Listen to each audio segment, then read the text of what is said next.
भारत में ब्रिटिश सत्ता की स्थापना के लगभग 100 वर्ष पूरे होने पर ब्रिटिश शासन के खिलाफ एक व्यापक विद्रोह हुआ, जिसे इतिहास में 1857 की क्रांति के नाम से जाना जाता है। तो ये क्रांति शब्द जो है बच्चों, क्रांति का अर्थ ये नहीं है कि एक दिन में आपको कोई व्यक्ति अच्छा नहीं लगने लगता है या आप उसके प्रति अपना विरोध दर्ज करते हो। ब्रिटिश जो शासन कर रहे थे भारत पे ना, वो कई तरह से ना भारतीयों को परेशान करते रहे। जैसे कि एक उन लोगों ने, आप शायद पहले की कक्षा में पढ़े होंगे, उन लोगों ने एक नियम बनाया था कि यदि किसी राजा रानी के अपने बच्चे नहीं होंगे, संतान नहीं होंगे और उन्होंने किसी को गोद लिया है या दत्तक पुत्र बनाया है, तो उनका जो भी उनका राजपाट है वो ब्रिटिश को चला जाएगा। धीरे धीरे क्या हुआ, लोगों के मन में घर करने लगी। उनको लगा कि एक तो ये हमें अत्याचार करते हैं, ये हमें पैसा नहीं देते हैं और हमारे ही देश में रहकर हम ही पे राज कर रहे हैं। तो उनके मन में एक गुस्सा जग रहा था और वो गुस्सा जो है ना, वो अचानक से फूटा। तो अचानक से जो फूटा, तो एक कारण बाद में निकल कर आएगा जो आप पाठ में पढ़ेंगे। उस कारण को हम कहेंगे तत्कालिक कारण। तत्कालिक मतलब तुरंत किस बात पर इतने लोग गुस्सा आ गए कि वो लोग लगे वहां पे बगावत करने। लेकिन बहुत सारे कारण मिलकर ही 1857 की क्रांति हुई थी।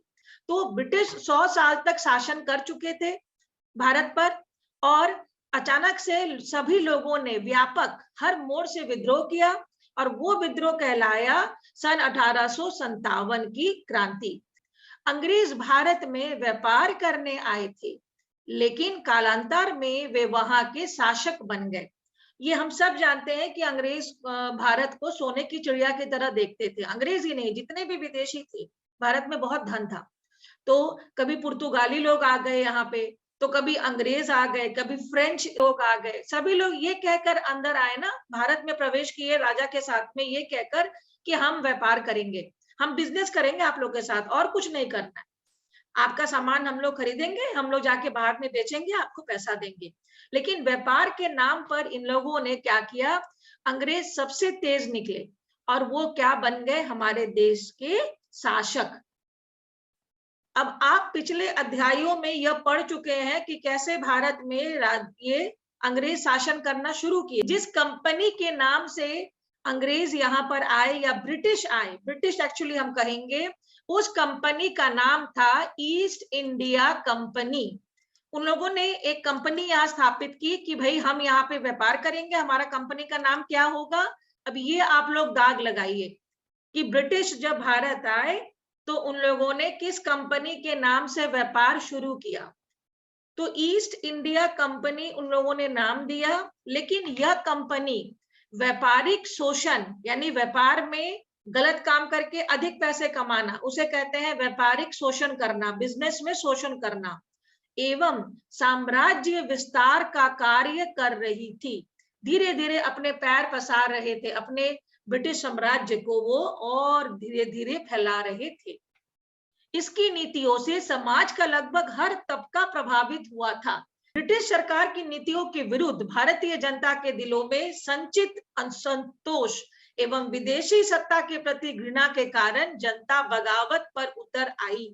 तो एक कारण नहीं था, आप लगातार संचित यानी जो जमा हो रहा था उनके मन में असंतोष, उनके मन में हमेशा हर चीज में उनको लगता था कि हम वंचित रह रहे हैं, तो उनके मन में एक घृणा आ गई थी, एक नफरत आ गई थी ब्रिटिशर्स के प्रति। और समय समय पर अंग्रेजों को भारतीय रोष का सामना करना पड़ रहा था। जैसे मराठा समुदाय होता है, जो मराठी लोग होते हैं ना, उनका पूरा समुदाय होता है। हैदर अली राजा और टीपू सुल्तान, ये तीन को लाल से आप जो मैं लगा रही हूँ, आप पेंसिल से दाग लगाए कि ये ऐसे अलग अलग क्षेत्र के राजा थे, शासक थे, जिन्होंने अंग्रेजों को भारत से हटाने का प्रयास किया था 1857 से पहले, लेकिन वो सफल नहीं हुए। सन 1857 सिपाही विद्रोह की चिंगारी ने असंतोष की आग को और भड़का दी तथा इसकी लपटें भारत के अधिकांश क्षेत्रों में फैलने लगी। इस अध्याय से हम जानने का प्रयास करेंगे कि इस क्रांति की शुरुआत तो सैन्य विद्रोह के रूप में हुई। सैन्य विद्रोह यानी सैनिकों ने विद्रोह किया, लेकिन कालांतर मीन्स और समय जाने के बाद इसका स्वरूप बदलकर ब्रिटिश सत्ता के विरुद्ध एक जन विद्रोह के रूप में कैसे हो गया? 1857 का विद्रोह कोई अचानक भड़का हुआ विद्रोह नहीं था, बल्कि इसके पीछे राजनीतिक, आर्थिक, सामाजिक एवं धार्मिक इत्यादि कारण जिम्मेदार थे, जिसने विद्रोह के लिए जमीन तैयार कर दी थी। अब सबसे पहले हम आएंगे राजनीतिक कारण पे। अंग्रेजों के साम्राज्य विस्तार नीति से भारतीय राज परिवार व्याकुल हो उठे थे। उनकी यह व्याकुलता डलहौजी की हड़प नीति ने और बढ़ा दी थी। बच्चों, उस वक्त में जो अंग्रेज शासक होते थे ब्रिटिश, उनका एक ऑफिसर भारत में रहता था, रानी की बातों को यहाँ पर पहुंचाता था और यहाँ की बातों रानी को, ब्रिटिश की रानी को। तो डलहौजी व्यक्ति का नाम है, आप इसको काइंडली अंडरलाइन कर लीजिए। डलहौजी, लॉर्ड डलहौजी, जिनके कारण ही मैंने जो बात की अभी कि अगर आपका अपना बेटा नहीं है तो आपका पूरा साम्राज्य जो है वो चला जाएगा अंग्रेजों को। ये लॉर्ड डलहौजी के समय में ही ये नीति बनी थी। और ये जो डॉक्ट्रिन ऑफ लैप्स अंग्रेजी में हम कहते हैं, इसको ये लोग हड़प नीति भी कहते हैं, क्योंकि ये हड़पने की चाल थी कि कैसे किसी का शासन हम, किसी का हम राज्य हड़प सके, ये कहकर के आपका अपना कोई वंशज नहीं है, अगर आपका वंशज नहीं है तो आप हम लोग को दे दीजिए। आपका जो आप गोद लिए हैं दत्तक पुत्र, वो आपका उत्तराधिकार ये नहीं ले सकता है, या उत्तराधिकारी वो नहीं बन सकता है। तो लॉर्ड डलहौजी की हड़प नीति ने यहाँ लोगों की बेचैनी और बढ़ा दी। डलहौजी ने गोद लेने की प्रथा को अवैध घोषित कर दिया था कि ये नहीं होगा, ये इलीगल है, अवैध है। और उन्होंने क्या किया कि इतने सारे राज्यों का अधिकार खुद के अंदर ले लिया, ये कहकर कि ये आपका अधिकार नहीं, ये मेरा अधिकार है, क्योंकि आपका जो बच्चा है वो आपका अपना बच्चा नहीं है। तो कौन से राज्य लिए, ये आप लोग लाल में अंडरलाइन कर लीजिए। सतारा, नागपुर, संबलपुर, झांसी और बरार, जिसके कारण संबंधित राजवंशों में ब्रिटिश शासन के खिलाफ असंतोष की ज्वाला धधक उठी। अंग्रेजों ने कुशासन का आरोप लगाकर अवध को अपने राज्य में मिला लिया था। एक और राज्य अवध को भी ले लिया, ये कहकर कि वहां का शासन अच्छा नहीं चल रहा, भैया हमको दे दो, आप लोग नहीं जान रहे शासन करना। फिर झांसी की रानी के नाम आप सब जानते हैं, लक्ष्मीबाई। उसका भी जो बेटा था ना, वो दत्तक था बच्चों, दत्तक यानी गोद लिया हुआ, अपना नहीं है। तो रानी लक्ष्मीबाई का जो बेटा था, अंग्रेजों ने कहा कि हम उसको राजा नहीं मानेंगे क्योंकि वो आपका अपना बच्चा नहीं है। उसी प्रकार से पेशवा बाजीराव द्वितीय जो पहले राजा थे, उनका भी गोद लिया हुआ बेटा था नाना साहेब।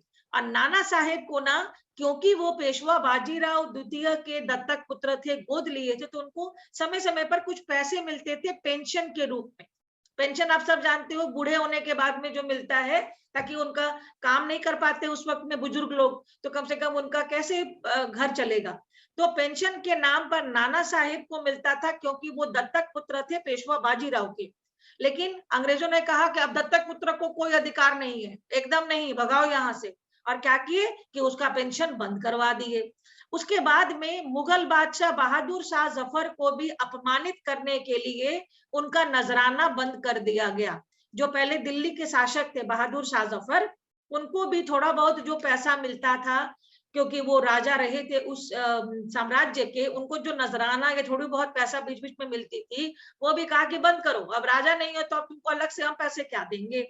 सिक्के जितने बनते थे उस वक्त में, पहले राजाओं के नाम उसमें रहते थे, चाहे वो हिंदू राजा हो या मुस्लिम हो। लेकिन क्या किया अंग्रेज, सिक्के पर से बादशाह का नाम हटाना शुरू कर दिए। कह दिए कि यहाँ पे राजा का नाम का सिक्का नहीं चलेगा, अंग्रेज के जो रानी है, ब्रिटिश रानी, उसका सिक्का चलेगा, हम लोग का सिक्का चलेगा। तो इस तरह से वो लोग धीरे धीरे ना बदमाशियां बढ़ा रहे थे, या कह सकते हो कि कपट कर रहे थे। और ये भी कह दिया कि उसके उत्तराधिकारियों को बादशाह नहीं माना जाएगा।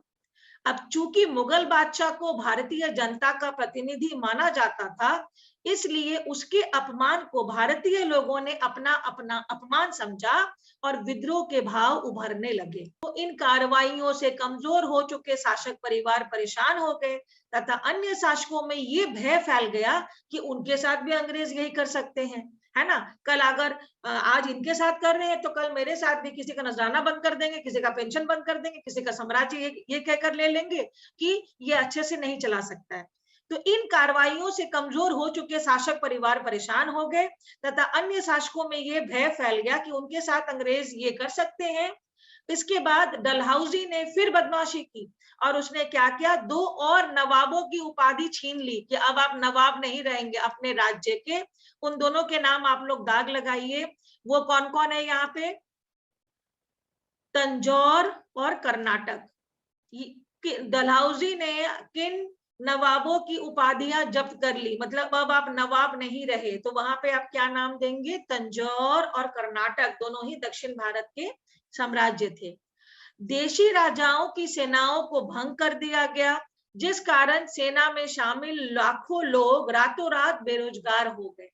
देखो ये सब सोची समझी चाल थी अंग्रेजों की, और जिस वजह से कहीं ना कहीं जो भारतीय थे ना वो भी समझ गए कि ये लोग एक एक करके दांव चल रहा है। क्या किए कि जितने देशी राजा है जिसको हम लोग राजा के पद से हटा रहे, उसके सेना को भी हटाओ, भंग कर दो।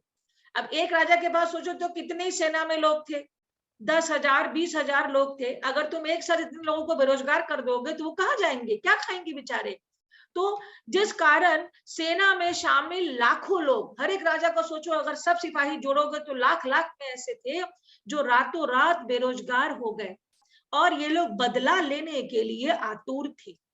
अब देखो, कुलीन वर्गीय भारतीय एवं जमींदारों के साथ भी बुरा बर्ताव किया गया। इनके समस्त विशेषाधिकार को अंग्रेजों ने छीन लिया, जिस कारण अंग्रेजों का शुभचिंतक यह वर्ग भी अंग्रेजों से नाराज हो गया। और हमने पहले ही बताया था कि जब बहाली होती थी ब्रिटिश के टाइम में ना, तो भारतीय जो कर्मचारी होते थे ना, जैसे कि एक ऑफिस में अगर अंग्रेज काम कर रहे हैं भारतीय, तो भारतीय सरकारी कर्मचारियों के साथ भी अंग्रेज भेदभाव करते थे।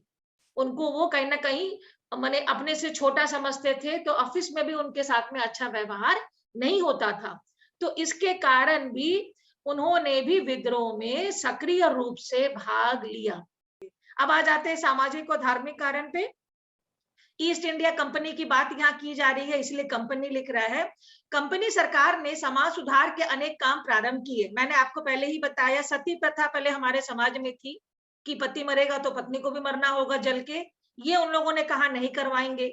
पहले पता है जिंदा लोगों की बलि दे दी जाती थी, अभी भी दी जाती है, पर वो गलत है। नर बलि, नर बलि माने जिंदा आदमी, किसी ने कह दिया कि अगर इसको मार दोगे ना तुमको बहुत धन संपत्ति मिलेगा। तो ये सब चीजों को बंद करना। और विधवा विवाह, विधवा विवाह यानी अगर कोई पति मर चुका है तो फिर से उसका शादी, पुनर्विवाह, ये सबको है धीरे धीरे कानून में अंग्रेज बंद करने लगे। यद्यपि ये कानून भारतीय समाज के लिए हितकर था, लेकिन जो भारतीय रूढ़िवादिता में दबे थे, रूढ़िवादिता मतलब कि मेरा जो पहले से नियम है वही नियम हम पालन करेंगे, उनको ये अच्छा नहीं लगा। और उन्हें कहीं ना कहीं लग रहा था कि अंग्रेज हमारे संस्कृति से खिलवाड़ कर रहे, जो नियम पहले से बना हुआ है वो तोड़ने वाले कौन होते। और क्या था ना, अंग्रेज शिक्षा, अंग्रेजी अपनी शिक्षा का प्रसार करने लगे, महिला को पढ़ाने पर जोर देने लगे ब्रिटिश, जो कि उस वक्त में बहुत प्रचलित नहीं था।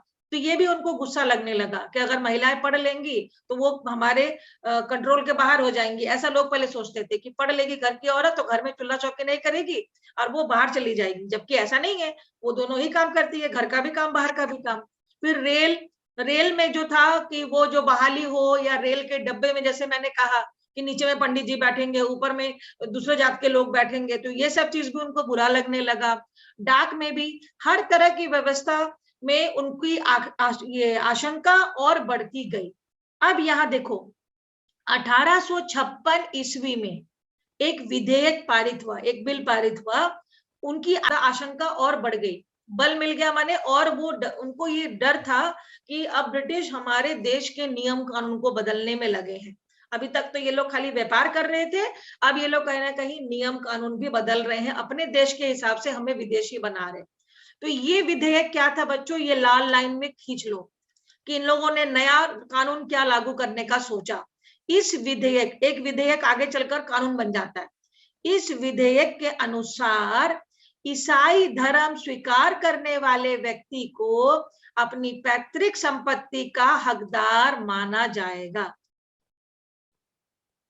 अब ये तो गड़बड़ है, क्योंकि यहाँ पे क्या इसका मेन कारण था, ईसाई धर्म हो गया अंग्रेजों का धर्म। तो ये लोग अपने धर्म का प्रचार प्रसार करने के लिए क्या बोले कि जैसे हम लोग कहते हैं ना, आज का ऑफर, अगर हमसे कपड़े लोगे तो आपको साथ में एक फ्री मिलेगा। तो अगर आप मेरा धर्म ले लोगे तो फिर आपका जो पिता का संपत्ति है, पैतृक है, वो आप ले सकते हो। तो इससे लोगों को लगा कि ये लोग अभी तक तो व्यापार कर रहे थे, लेकिन अब ये धर्म परिवर्तन भी करना शुरू कर रहे हैं। अब ये हिंदू को ईसाई बनाएंगे, मुस्लिम को ईसाई बनाएंगे, जो लोगों को अच्छी नहीं लग रही थी। और वाजिब बात है, जो जिस धर्म को पालन कर रहा है उसके लिए वो धर्म सबसे अच्छा होता है, उसमें किसी को बोलने की आवश्यकता नहीं होती है।